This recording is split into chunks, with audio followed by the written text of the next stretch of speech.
ఆదూరి విజయకృష్ణ గారు. విజయకృష్ణకు భయం అనేది తెలియదు కాబట్టి ఈ స్థాయిలోకి వచ్చినాం. టాటాకు చప్పులకు భయపడేవాడు లేడు. ఎలా ఉండదు 100% కూటమి ప్రభుత్వం గెలుస్తుంది. ఆదోనిలో కూటమి కౌన్సిలర్లు గెలవబోతా ఉన్నారు. నిల్ హాల్లో కూటమికి సంబంధించిన మా కౌన్సిలర్లను కూర్చోబెడతామని చెప్పినాం. ఖచ్చితంగా కూటమికి సంబంధించినటువంటి కౌన్సిలర్లు అందరూ కూడా కౌన్సిల్ హాల్లోకి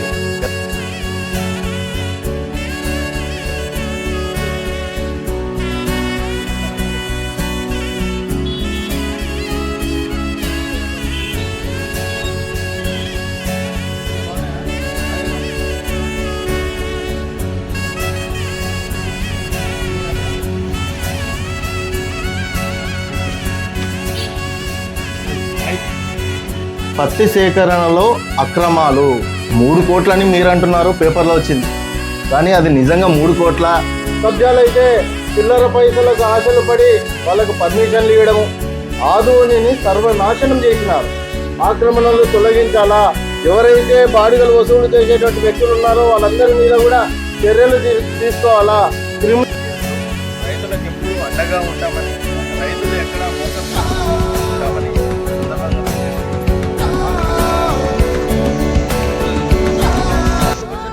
మనకేం గిట్టుబాటు అవుతుంది.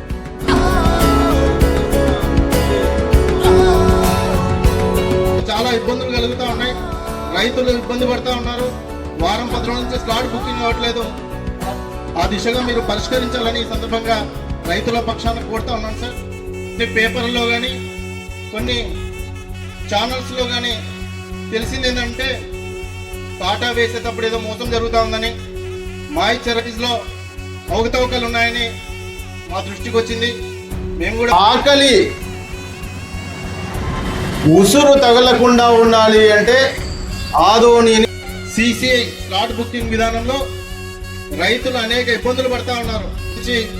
రైతులందరికీ లబ్ధి చేకూరేలాగా ఎంతో కష్టపడి పండించినటువంటి పత్తి పంట వాళ్ళు సిసిఐకి అమ్మేలాగా మీరు చర్యలు తీసుకోవాలని ఈ సందర్భంగా రైతుల పక్షాన కోరుతూ అవకాశం ఇచ్చినటువంటి పెద్దలందరూ కూడా ధన్యవాదాలు తెలియదు.